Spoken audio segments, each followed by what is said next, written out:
Well, that's what I was about to say. Like, let's say that we just didn't want Jupiter hanging around anymore, Yeah, and we just wanted to feed that into a black hole. Would it matter if it was a 3 solar mass or a 10 solar mass? Could we just feed that whole thing in there? yeah, just feed it in.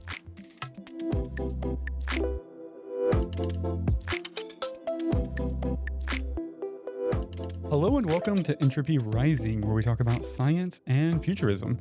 I'm your host, Jacob, and as always, I am joined with my wonderful co host, Lucas. Lucas, how are you doing today? I'm excellent, Jake. How are you today? How do you think I'm doing? We're finally doing an episode about black holes. You must be ecstatic. Yeah, I am. I think I've managed to work in a reference to black holes in most of our episodes, Yeah, and now we're doing an episode all about them. So, I know. Yeah, it's very exciting. Black holes are, I mean, they're just awesome. So I'm excited to get into the episode. yeah, me too. I mean, this is something that was predicted by, well, I don't know if I want to say predicted by Einstein. It was predicted by his theories of relativity. But Einstein himself didn't really accept the existence of black holes for quite some time. And there was a lot of debate in the early days of his theories on whether these were real phenomena that existed in the real universe or if they were just, flukes of math that only existed on paper.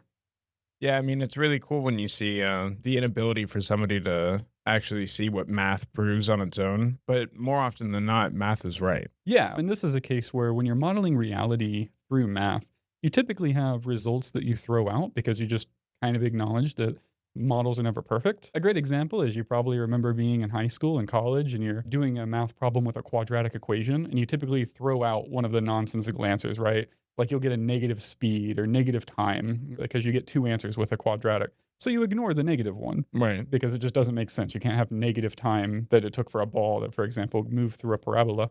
And that's kind of what Einstein was thinking when black holes were cropping up in his mouth. Got this point of essentially infinite density. You're approaching a zero and dividing by zero. You're seeing an infinity crop up. And intuitively, he thought, the model's just breaking down in this stream example. This isn't a real phenomenon. Like he understood the math, but he was just like, yeah, this probably doesn't exist. My model's probably just not right in this area. It was very interesting to him and I think to people in general that no, the model was right. These are real things that exist. This is an infinity that cropped up in physics that turned out to be true. That's rare. That usually doesn't happen. Yeah. Or to our understanding, it doesn't happen. Who knows what could actually be out there? That is very true. That is very true. I think I saw someone said, when infinities crop up in math, mathematicians get very excited and physicists usually get very disappointed because it means their model has got some issues. Hmm. So it is interesting to have a real infinity that has real physical meaning. Yeah. Yeah. It might actually be the only observable infinity as of right now. Yeah, yeah, because I mean, this is a point in time with infinite density, and yeah, I can't think of off the top of my head any other infinities that. Either can I, except for the speculation of the infinite vastness of the universe. Yeah, yeah, But even that has not been proven. But black holes exist, and their density at their center point is the closest thing to infinite that we see. yeah, exactly. So today, we are going to be talking about black holes as a whole. Black holes as a whole. Black holes as a whole. So today we, of course, are talking about black holes, but we are specifically going to be talking about how we are going to harvest energy from black holes and why you would do that and one of the benefits. Yeah, and I know it's kind of strange when you think about it. Like, how do you harvest anything from a black hole? Like the ultimate universal harvester, like that sucks in everything. But there are a lot of cool ways that you actually can pull energy out of a black hole. Yeah, because it does sound counterintuitive. Like if even light can't escape a black hole, how do you get energy from it? Yeah, So we're definitely going to be covering over that. Another one to talk about is like why? Why would you want energy from a black hole when we have stars in our universe that seem like, at least in theory, they seem like they're much easier to get energy out of, and we have whole episodes about stellar engineering. So Mhm. why, when you have stars floating around, would you still harvest black holes, or would that be something you do later? Well, that's it is a good point, and it would be much easier to harvest energy from a star because of like I mentioned before, it's not the ultimate eating point of energy and mass. But the big reason that comes to my mind is that black holes are going to be around a lot longer. That is true, and that is a huge point. Is that stellar formation is only really supposed to last for about another trillion years, and of course, stars will be around much longer even after stellar formation ends. But there will be a period of time where all the stars are dead, and they no longer serve as an energy source. Hmm. And at that point, it might work out that the only thing left for civilizations to turn to are black holes. Yeah, I mean, it'll essentially be an age of black holes that will happen at one point, leading up to the heat death of the universe Yeah, but because of entropy. exactly, yeah. You say entropy rises with Yeah. time. But yeah, under the current model of the universe, and worth pointing out, we are still, of course, learning and understanding our universe. So while the heat death of the universe is one of the theories for how the universe could end, and I do believe it is the one that is most widely supported by physicists, then black holes will, of course, be the longest living things in our universe and one of the last sources of energy available. Yeah. Now, we almost certainly don't fully understand how the universe is going to end. This is our best current theory. And there are other proposed models, though I don't think they're as widely supported. But that is one of the large driving forces behind why we want energy from a black hole, is because they're insanely long. Like, I mean, just impossible to comprehend how long black holes live for. Yeah. Yeah. And because of that length, you have to assume that they are also filled to the brim with energy. Oh, they absolutely are. Black holes are the only thing that's about on par with antimatter in terms of matter to energy conversions. We've got the famous equation by Einstein, M equals mc square, which relates matter to energy, and that multiplying by the speed of light squared means you get a ton of energy for any amount of matter if you can efficiently convert it into energy. Right. Now, most of our processes are pretty terrible. Chemical reactions barely convert any matter to energy. Yeah. Yeah. It's all heat. Well, it's just very little matter actually gets turned into energy. If you do a chemical reaction, right, you take like a metric ton of gasoline and you burn it all. And if you were able to capture and weigh all of the end products, there's barely any weight difference between the beginning and the end. I see. Very, very little of that matter is turned into energy. Hmm. Now, nuclear fusion, you might think is like this holy grail of energy production, right? We've done episodes on it. It's been this like achievement on the horizon of science since like the 50s or 60s. You might think that that has an insane matter to energy conversion. And it does have a lot better chemical reactions, but it's still less than 1%. Nuclear fusion achieves about 0.7% matter to energy transfer. Yeah. I mean, that's just negligible. Yeah, exactly. It's still a ton of energy. So, we should still pursue fusion. Of course. But it's pretty paltry when you look at black holes. Now, black holes have essentially a 100% matter to conversion ratio, but it's not all available in the same way through the same time. We're going to go through a bunch of different processes by what you would do this. Hmm. It is important to say over a long enough period of time, all of the matter that falls into a black hole will be turned into energy, but some processes take a very long time. And that's like Hawking radiation, which we'll be talking about at the end. Right. And then just to cap off, also antimatter, of course, has a 100% matter to conversion ratio. Yeah, I mean that's that is insane to think about. Like if you are able to harness the energy from something that is producing 100% of the energy from the matter that it is converting into energy, it makes you think about how much energy you can harness from that over a short period of time if you were able to perfect the way that you harness energy from a black hole. Yeah, speaking of the insane amount of energy that you can get from these black holes, I do want to offer like almost a bit of a correction because Okay. when we were doing our episode on the Kardashev scale, you asked me if a type 3 civilization would include the energy extracted from the supermassive black hole at the core of our galaxy. Mm. And I do think that in some people's mind it would because, if you're just going off not the numerical definition of the Kardashev scale, but the more, I guess, spirit of the Kardashev scale, harvesting all of the energy from your galaxy would include the supermassive black hole. Right. But if you're going off with just the raw numbers, actually just the supermassive black hole in the center of our galaxy, Sagittarius A, alone gives you enough energy to be a type 3 civilization. Oh. So it about doubles the amount of energy that you could get from our galaxy.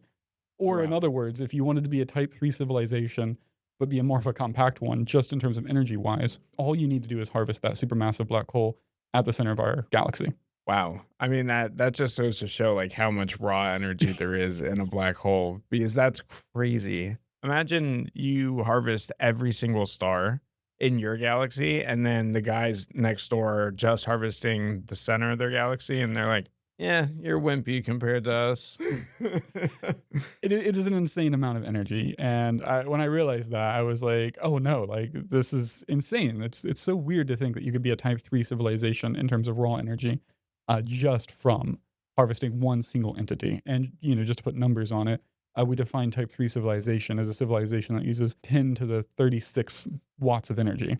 Type 1's 10 to the 16, Type 2 10 to the 26, type 3 is 10 to the 36. And for the supermassive black hole at the center of our galaxy, you can potentially get up to 10 to the 38 watts of energy. So firmly puts you into the type 3 civilization range. Yeah, that I mean that that is insane. It is.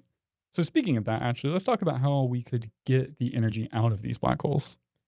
Yeah, I mean there have been a lot of different ideas, like you mentioned before, the Hawking radiation. Mhm. You essentially could create micro black holes and harness them as batteries that would just absorb the Hawking radiation over time. Yeah, and I do love Hawking radiation as a concept. And it is really interesting because with Hawking radiation, unlike with some of these other methods of harvesting black holes, the black hole produces more energy as it gets smaller. Hmm. Larger black holes emit, orders of magnitude less energy than smaller ones. Now, only comparable to the amount of mass that they have, though, right? Because as you said, the supermassive black hole in the middle of the galaxy could make you a Type 3. Are you saying that if we had one the size of a pinhead, we could also become a Type 3? So the Hawking radiation is inversely scaled with the size of a black hole. Right. So our supermassive black hole in the center of the galaxy emits almost no Hawking radiation. And I actually, see. just to put this into perspective, right now, any black hole that's made through natural means, which is typically going to be at least 3 stellar masses or larger, they emit so little Hawking radiation. Which, mind you, Hawking radiation is the only way that anything that falls into a black hole can escape through energy. The Mhm. matter itself can't escape, but it's turned into energy through Hawking radiation. Any black hole right now that exists is actually gaining more mass by absorbing stray photons from the cosmic microwave background than they're losing through Hawking radiation. So even if you completely isolate them in space and they're not getting any matter, anything like that, they are still growing because just the background energy of the universe is more than they're losing through Hawking radiation. That's crazy. That is absolutely insane. So Hawking radiation, while it is an insanely interesting mechanism by which black holes decay, and you could get insane amounts of power from it in the long run, especially as these black holes evaporate into really small microscopic black holes, it is not something that we can use from naturally formed black holes until the end of the universe. The universe has to cool down to actually be colder than a black hole before these black holes will start to shrink. And Right. then once they start to shrink, it's going to take hundreds of trillions to billions of trillions of years for them to shrink small enough to emit even, a couple of watts of energy that we could use. Okay.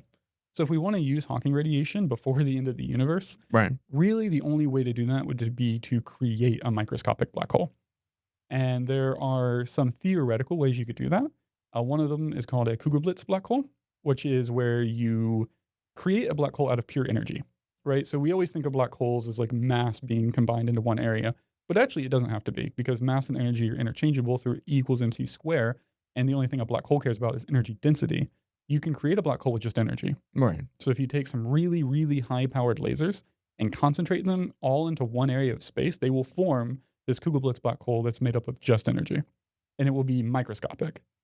And in turn would create more energy than it took to power the lasers to No, produce it? because Oh, you okay. no, because you never get anything for free, right? Right. But if you could feed it after that, so you create it, which takes an immense amount of energy, and then it's really hard to do anyways because you have to concentrate that energy to an area much smaller than even like a single proton Right. or even a single electron. But if you could create it, and then on top of that, if you could then feed it with mass, you are getting essentially a 100% conversion of that mass into energy. I see. So you're not creating energy out of nowhere, but you're basically converting mass into energy at a 100% mass to conversion ratio. Yeah, you're building the most efficient generator Earth could ever have. Yes, yeah, Yeah. no, exactly. So yeah, it's not the creation of the black hole that gives you the energy. It actually takes a lot of energy. But once you have it, you can just keep feeding it. Now, there are challenges. I mentioned one, you have to concentrate that energy into an immensely tiny area of space. And Right. I mean, it's hard to just comprehend how small this area of space is. It's going to be smaller than an atom. And it's actually so small that if you were to drop one of these black holes into Earth, it wouldn't hit anything. It would just fly between the spaces of atoms and it would never actually absorb any matter. And that actually presents the issue with making microscopic black holes is that contrary to your like intuition of black holes of being these big vacuum cleaners, microscopic black holes are really, really hard to get mass into because they're so small they go through atoms and they emit so much radiation pressure via Hawking radiation that even if you could target them, they basically deflect everything away. Interesting. So would we have to create one that's slightly larger? And But then we wouldn't be able to because it wouldn't be condensed enough with the amount of energy. That's the issue, right? Mm. Yeah, so creating big black holes is pretty straightforward and pretty easy. Smash big things together, wait for a supernova or just collide. If you take like a stellar remnant, a white dwarf, and throw a gas giant on it, it could potentially turn into a black hole. But that black hole is going to emit a virtually no Hawking radiation and take hundreds of trillions of years to eventually evaporate itself down into a small enough black hole where you could harvest useful amounts of energy off of. Mm. So if you can create microscopic black holes, which nothing in physics necessarily forbids it, it's just technically very challenging to do. And many people question if it would ever be possible to, actually concentrate that much energy in one area. Right. Then you have effectively made an insanely efficient massed energy generator. Yeah. I mean, that sounds great, but it also sounds like we're making something that can't even be contained or fed. Yeah, exactly. And interestingly enough, contrary to like most things, like especially when we're talking about like FTL, it's like we know these will exist eventually. It's virtually guaranteed that there are going to be microscopic black holes in the universe that will emit tons of energy.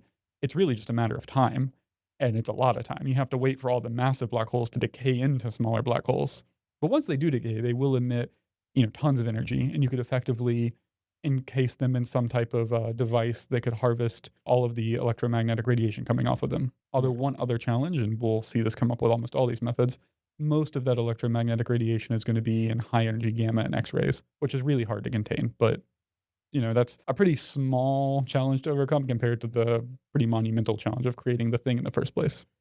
Yeah. I mean, we haven't even gotten fusion down, and from what it sounds like, just like fusion on steroids. It's just insane sounding. But yeah, I mean, it is our only way though, in going into the future, if you want to think about, once all the stars die, to have black holes. So Well, there are other processes. So you don't just have to harvest the Hawking radiation out of a black hole. There are ways we can get useful energy out of non microscopic black holes. okay. One of the, I think, easiest ways to do this is just to harvest their gravitational potential energy. It's just like on Earth, right? You could potentially take a rock, big, heavy thing, tie a pole to it or a rope to it, throw it off of a building, and then use that to run an electric generator. Yeah. And I mean, gravitational batteries exist already. You could take that on steroids and do the same thing into a black hole. Take them some mass, throw it into a black hole, connect it to a dynamo, and boom, you have a generator that's going to harvest gravitational potential energy. Yeah. That's And if it's attached to it though, it's taking it with it. yeah. So that's just kind of a way to conceptualize it. It won't actually work like that. Realistically, when we're talking about harvesting gravitational potential energy from a black hole, we're talking about harvesting the energy of things as they fall into it. Mhm. And as things fall into a black hole, they enter an orbit where they're bumping into each other, spinning up to really high speeds, and you get this accretion disk. Now, are you familiar with the concept of an accretion disk? I know we've talked about them before. Yeah, I mean, it's the bright light that usually you can see around the black hole that identifies the black hole, Yeah. and you'll usually have brighter accretion disk depending on the amount of matter that it has taken into itself recently. Exactly. Basically, as things fall in, they like bump into other things that are orbiting the black hole, and this creates a lot of friction, a lot of heat, and you end up with essentially an area of high energy. And you can basically just stick a solar panel next to that and collect that energy and use it. And this is pretty similar to stuff we've talked about before. This is basically the same thing as a Dyson Swarm. You can build a Dyson Swarm around a black hole. We have all these solar collectors absorbing all of the high energy radiation coming off of the black hole, Mhm. turning it into useful energy. And then you can just keep throwing in raw matter into the black hole. And the more matter you throw in, it enters that accretion area and makes more energy for you. It's a pretty simple and efficient way to turn mass into energy. Yeah, yeah. I mean, it definitely is. Now, what would be the energy output on that though? Like if we threw, let's say, a steel ball about the size of my hand into there, would we get a steel ball about the size of my hand's worth of energy out of collecting the solar from that? About. Now, of course, there's going to be a lot of steps along the way to lose energy, but let's just go ahead and assume you're being really efficient here. A surprising amount of mass to energy can be exchanged for this process. So, for one, it's going to matter if you have a spinning or non spinning black hole. And realistically, you're not going to have non spinning black holes. They almost never exist Mhm. because black holes are usually made from stars, and stars have to conserve angular momentum. So if you imagine having, our sun spins about once a month, imagine collapsing that into a black hole. It's almost like a ballerina pulling their arms in, right? It's going to spin really, really fast as it Yes. gets smaller. So, for all intents and purposes, all black holes are essentially spinning black holes. Now, if you have a non spinning black hole, just for the fun of it, you can get about 6% of the mass of your steel ball out of it in energy from harvesting the accretion disk. That's pretty good. That is. But if you have a spinning black hole, you can get 40% of that mass back out of the black hole in terms of energy just from harvesting the accretion disk. Oh, yeah. I mean that's incredible. Yeah, If that's you can insane. get 40% on mass, then that is, as you said before, it's 40 times better than fusion. Yeah, essentially, which is about 0.7%. So even better than 40% or 40 times. Yeah. Yeah, and it's just going to depend on how, at that point, efficiently you can capture that energy. So about 40% of the mass energy will be emitted back out as radiation from the accretion disk. So how much of that 40% you can capture is going to just depend how efficient your Dyson Swarm is at collecting energy, essentially. Yeah. And I mean that as far as we know, it's the best mass generator I can think of, because usually when you think of them, you're using mass, but you have to recycle the mass and usually use gravity Yeah, to, generate that energy. Now we just need as much mass as we can get. And we just throw it in there. exactly. We don't And even have to worry about pulling it back out. you don't have to worry about pulling it back out. And the best part is it doesn't matter what that mass is. It could be inert material, it can be rock, it can be hydrogen, it can be anything. Doesn't matter. So you're not limited. You basically have this use anything you want power generator. You don't need exotic material. Throw a rock in there. There you go. Yeah, pretty much. We could take all of our garbage and just launch garbage into it all day long. Yep. And then garbage creates energy. Yeah, That exactly. is awesome. And this is actually specifically what I was talking about when I said you could become a type 3 civilization, 10 to the 36 watts, just by farming the accretion disk off of a supermassive black hole at the center of our galaxy. Mm. Just the accretion disk, not Hawking radiation, not any of the other processes. I mean that is incredible, but we do need to talk about, like, how are we farming that actually? Because you said putting, solar panels, close to essentially collect the accretion disk, emissions. So it doesn't need to be close. Oh, The only thing that dictates how close you want to get, and it's the same story with the Dyson Swarm, right? The closer you are, the less material you need to build the Dyson structure, but you can build it as big as you want or far away as you want. You'll just need more collectors. that's true. And one of the convenient things about black holes is they're a lot more condensed than stars. So obviously, if you try to collect energy from the supermassive black hole at the center of our galaxy, you're going to need quite a big Dyson structure. But if you were to collect energy from something like a solar mass black hole, or a black hole that's 3 times the mass of our star, which is about the smallest black hole we see formed naturally, then you don't really need anything bigger than a normal Dyson sphere.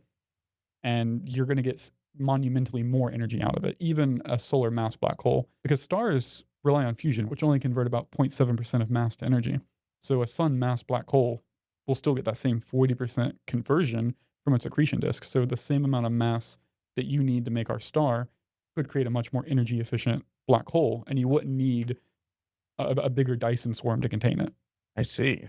Oh, that's pretty incredible. Now, so if we had a black hole that was 3 solar masses of our star, you're saying that we wouldn't need an area that's 3 times the size of our star to create that, because from what I understood before is that, a black hole, its gravitational pull is dependent on its mass. Mhm. So if it's 3 solar masses, wouldn't that be um a larger reach than just one solar mass in the same area? I mean, yes, but the reason I said 3 solar masses is because that's about the smallest black holes we see formed Right. from collapsing stars. But a Dyson swarm built around a star that's 3 solar masses would actually probably be bigger than a Dyson swarm built around a massive black hole that's 3 solar masses.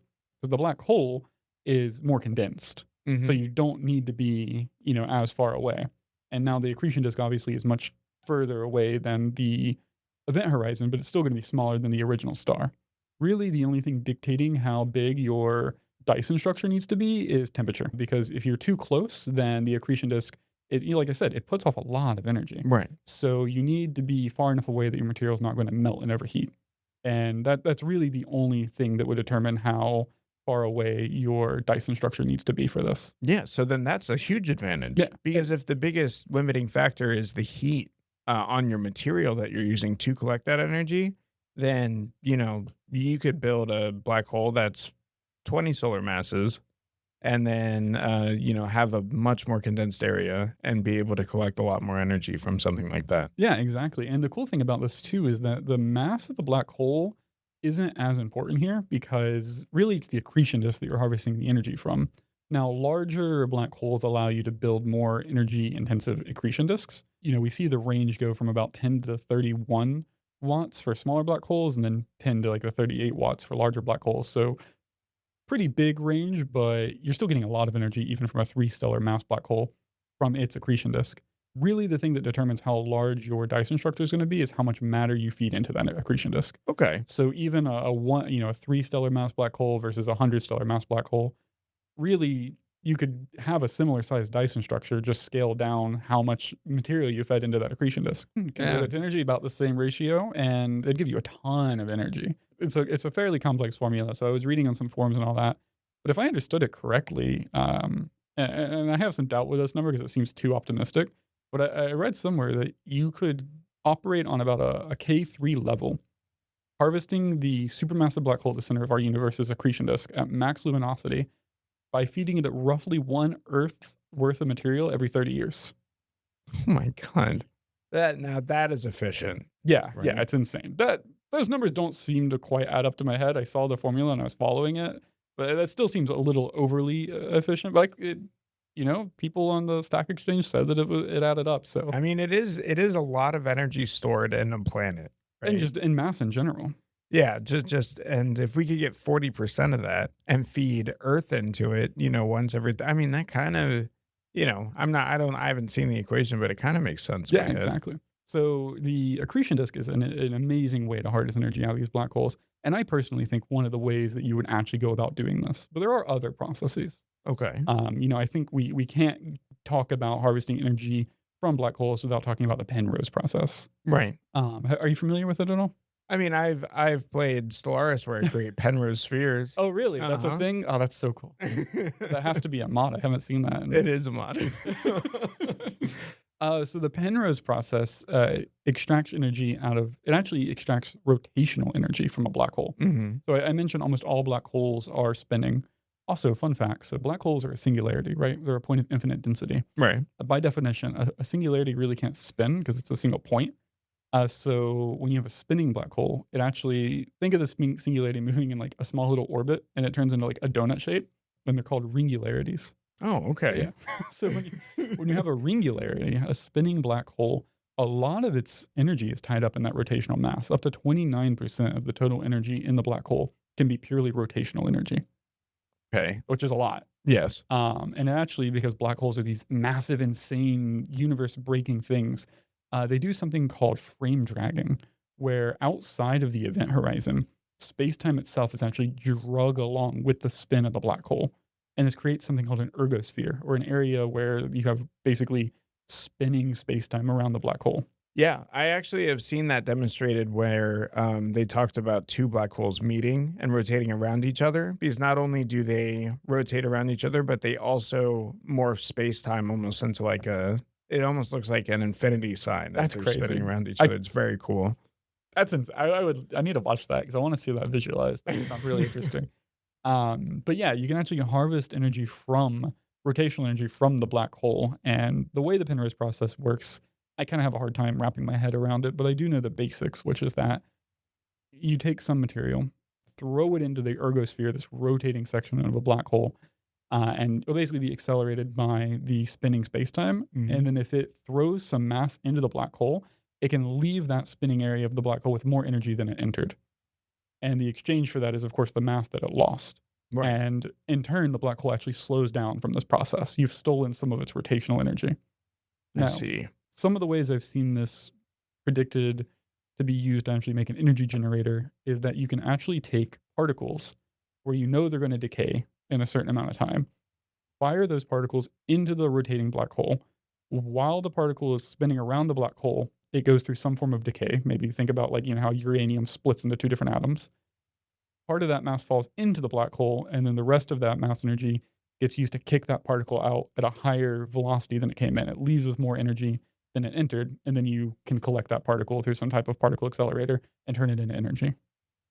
I mean, That is a crazy idea. Like that involves a lot of crazy technology, but I also feel like that would be that seems like the most practical way. Well, I don't know, maybe harnessing the accretion disk still is.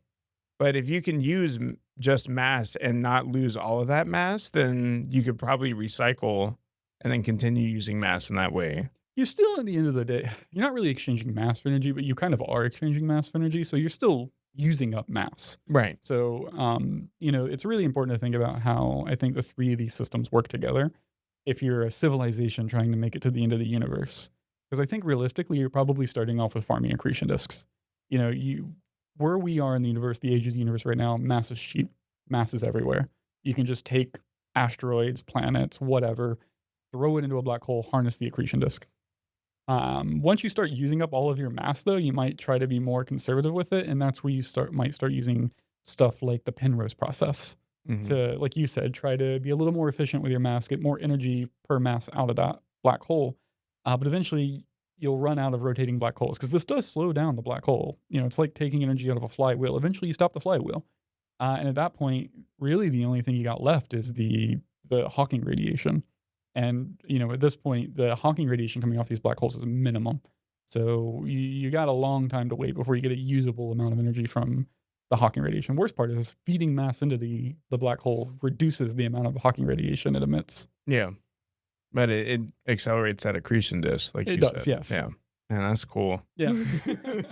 There is another process called the Blandford-Xenojet process, and if you think about them as Blandford-Xenojet jets, this is where the math starts to become real mind bending. But essentially, you have that ergosphere, that rotating section of the black hole. If you have charged particles going through that, like a charged plasma, which you effectively will with the accretion disk, it actually distorts the magnetic field lines, and you end up with like these warped magnetic field lines that form two jets at either pole of the black hole, and you end up with these jets of plasma and energy coming out of the two poles of the black hole.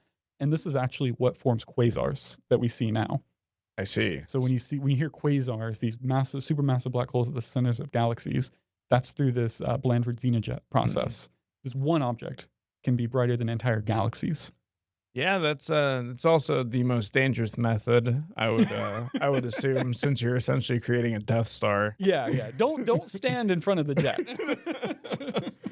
But it is a lot of energy that you can harvest, and it is also harvesting that rotational energy from the black hole. And that's crazy. Now, how would you be able to figure out where the poles of a black hole are? Well, so when it spins, it turns into it's almost like a planet, right? When a planet spins, it stretches out from its equator, so you Mhm. get more of like an ellipsoidal shape. So you would have the same thing with a black hole. I see. Okay. Or just throw matter into it and see where the jets are. Yeah. Surprise, you're standing in it. And then you're gone. Yep. Oh man. No, that is crazy though. I mean, the implications of that would be, pretty insane. But it begs to make you think that, if we're at that point to where we're creating essentially black hole quasars, are we really using that for energy anymore? Or are we using that for other nefarious purposes? Like weapons. Yes. I mean, that is an insane weapon. That would, if you could put it in line with the galaxy, would sterilize huge swaths. Yeah, of like galaxy. they could be like you can't even see them.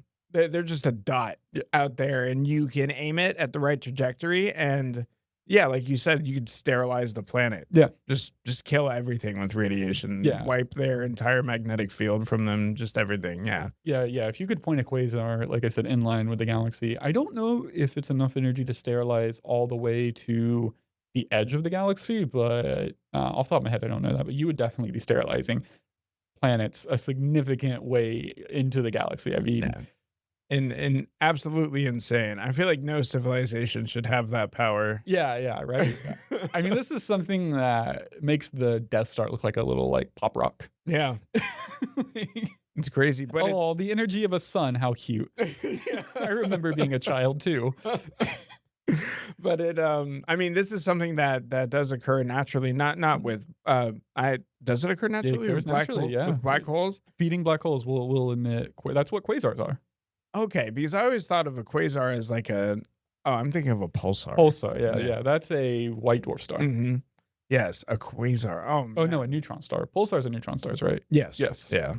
Now It's a that young neutron star. that is actually terrifying to think of because you could just be there 1 second and then that happens. And I mean, I guess it would still have to travel at the speed of light from wherever it was from, but you're dying eventually. Yeah, but if it's traveling at the speed of light, you can't detect it until it's, Hmm. well, you're gone. Yeah. So, I mean, it could happen right now. Yeah. Oh, we're good. Yeah, I think we're fine. Yeah, so that is an immense weapon. It's not the only weapon you can make out of black holes. I mean, the black hole itself is kind of a weapon. You launch a stellar mass black hole at somebody, they're not having a good day. No. Well, how would you launch a black hole? Well, they're gravitational objects just like anything else. So they're attracted to gravitational sources, which means you could theoretically move them with something like a gravity tractor. Like another black hole. Another black hole, yeah. Now you have a pair of black holes. Yeah. Now and there. It's like the bola from hell. Yeah. There's also an idea that if you basically build a Dyson sphere around a black hole or a Dyson swarm with mirrors and shine some light, also through that ergosphere, the light gets transitioned to higher and higher and higher levels of energy. Now you can let some of that light out and harness it for energy or collect it with your collectors. But if you keep reflecting it, you'll effectively make a black hole bomb. And it essentially would have the same energy as a supernova. Oh, so you can could just destroy an entire solar system. Yeah. Nice. And then the best part is it doesn't destroy the black hole. So even if they survive that, they still now have a black hole in their system. Yeah, that's pretty mean. That's pretty- like, I mean, if there's anybody left. No, I mean, of course, the weaponization opportunities of something as powerful as a black hole are quite literally infinite, the same as the amount of energy that is in a black hole. Like, some mad scientist, he could destroy the entire galaxy if he did that with the supermassive black hole in the center of our universe. So I think the energy for that doesn't necessarily scale with the size of the black hole because it's just going to come down to how much Light you can give to the black hole. well, it's like how much energy can you contain from, it's like a bomb, right? The thing that makes it explosive is the sudden release of the energy. So it depends on how strong the container that contains it is. So it doesn't matter how much energy is in the black hole. It's like how strong can your Dyson swarm be before it eventually is the thing that cracks and releases all that energy at I once. see. I see.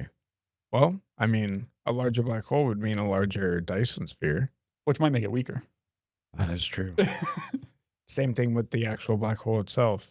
Yeah. Okay. And a lot of stuff is backwards with black holes. Yeah, well, they're interesting things in general. But yeah, so definitely a great source of energy production. Now, of course, there's also this idea of making spaceships powered from black holes. Oh, that would be awesome. It would. I do think essentially the only way I think you could practically do that would be if you could create miniature black holes and harvest the Hawking radiation. Yeah, of Just course. trying to harvest the accretion disk of a 3 stellar mass black hole to power a ship, like, how big is your ship? If the engine weighs 3 times what the sun weighs, It's a big ship. yeah. Yeah.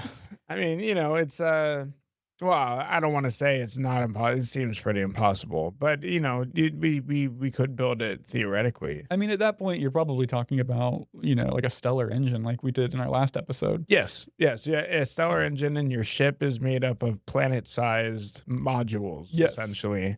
But like you going back to what you said before, if we could create, a black hole that's about the size of your hand, and be able to contain that and use that as an engine, then that would be a lot more reasonable. Yeah, yeah. There's a cool calculator online. I think I just always type in like black hole Hawking radiation calculator, and it lets you play with all the different parameters to figure out how much Hawking radiation is coming out of it. I think I found that like a Mount Everest amount of mass into a black hole gives you a pretty good usable amount of energy for a spaceship. The black hole will last about 3 years and give you just an insane amount of thrust and propel you to a significant fraction of the speed of light. I mean, Just make sure you get rid of the black hole before the 3-year mark, or you have a way to feed it. Because when those things, energy increases as the black hole gets smaller. So as it whittles down, it makes more and more energy and it eventually explodes. So, right. Turning that into a massive bomb. yes. Yes. But if we could harvest or create engines that lasted 3 years, now what would the size of that black hole be if we shrunk Mount Everest down to the size of the tip of a pin? No, it'd be smaller than an atom, Oh, smaller than even a proton. well, now we're back to our original problem. How do we Yeah. feed it and contain it? Or the crazy thing is if you could get something that emits a couple of gigawatts of energy, Mhm. which is, would power a decent chunk of a civilization. Those things could last hundreds of billions of years of just having this like insane power output, or like a black hole that pushed off like a megawatt of energy or even Mhm. 10 megawatts of energy, something comparable to a pretty big power plant, like a nuclear power plant on Earth. I mean, tens of billions of years of energy output on those. These things last so long that you don't use, words of the numbers for how many years your power plant's going to last. You start writing down how long these power plants will last with scientific notation. Right. Yeah, that's when you know it means business. Yeah, so if you could build like a mega structure that at its heart is harvesting a black hole, and you don't need, stellar amounts of energy to travel to another star, but civilization amounts of energy, these things could last eons. I mean, that is absolutely insane to think about. It's just like, what do you even do with that much energy at Live, I guess, yeah. like, You run Crisis. right. Oh man, absolutely insane. But yeah, if we could get our ships to that power, it would open up an infinite possibilities for that Yeah. civilization. Of course, making them a Type 3 and making them be able to achieve whatever reality they wanted to, essentially. Yeah. Yeah. All right, well, with that, I think that's everything I have to say about harvesting energy from black holes, unless you have anything else to add. No, I mean, I honestly, I learned a lot. I thought I knew a lot about black holes, but they are just absolutely insane monsters of energy output. And if we ever get to the point to where we're harvesting them, I feel like that's like the end goal Yeah, at that for a point, it civilization. does start to feel like you're becoming a bit of a god. Well, with that being said, stick around, or well, not stick around, I guess. Hop over to our Patreon for our post episode discussion, which of course is free, where we'll be talking about how we feel about the episode in our personal lives. Also, we had an author reach out to us to get included in our end author spotlight, which we haven't had in a while. So definitely check that out. This one caught my interest. He's a flight controller for NASA, and I thought he had kind of an interesting story, and he covered a lot of hard science fiction. So there'll be a preview for his book playing after this. Yeah, check it out. See you guys soon. Take Bye-bye. care. Jacob and Lucas, Seth Jaffe here, author of the hard sci-fi novel The Receiver. I'm thrilled to talk about my book with your listeners because many of the futuristic concepts and challenges you explore on Entropy Rising are exactly the sort I grappled with in building my near-future world. The Receiver is the thriller of twists and turns and unexpected surprises, which means promoting the novel is difficult. To talk about the plot would be to spoil the story. Fortunately, your podcast is about science and futurism, and I have plenty of that in this novel. For instance, to protagonists Chandler Mirren and Dr. Brahm Gibney, augmented reality glasses named Lensers are ubiquitous. Everyone has one. So I had to think about how life would change under that eventuality. The Lensers are controlled by voice commands and hand movements, so I invented new lexicography such as the chorus, which is the indiscriminate and random chatter one hears in a room full of people issuing commands, or the spread, where users daisy-chain thousands of Lensers together to communicate outside of the internet, kind of like the Tor project. In addition, I had to take on privacy concerns in a reality where everyone wears cameras and mics on their face. Of course, that's just one of the near-future devices in the receiver. I also tackled AI, the quantum cloud, neutrino vectoring, and antimatter weapons, to name a few. Oh, and there's a fun bit about auto-stereograms for those who remember them from the 80s, and a couple of Easter eggs for Star Trek fans. The Receiver is a science-forward story about a disgraced student who discovers a secret message in the journals of a long-dead Nobel laureate, the father of modern dark matter physics. What he finds astonishes everyone and could hold Earth's fate in the balance. Based on the topics you typically cover, I think you and your listeners would enjoy The Receiver. And as a bit of foreshadowing, I plan to use some concepts from your Space Wars episode in the sequel. Many thanks for featuring my book.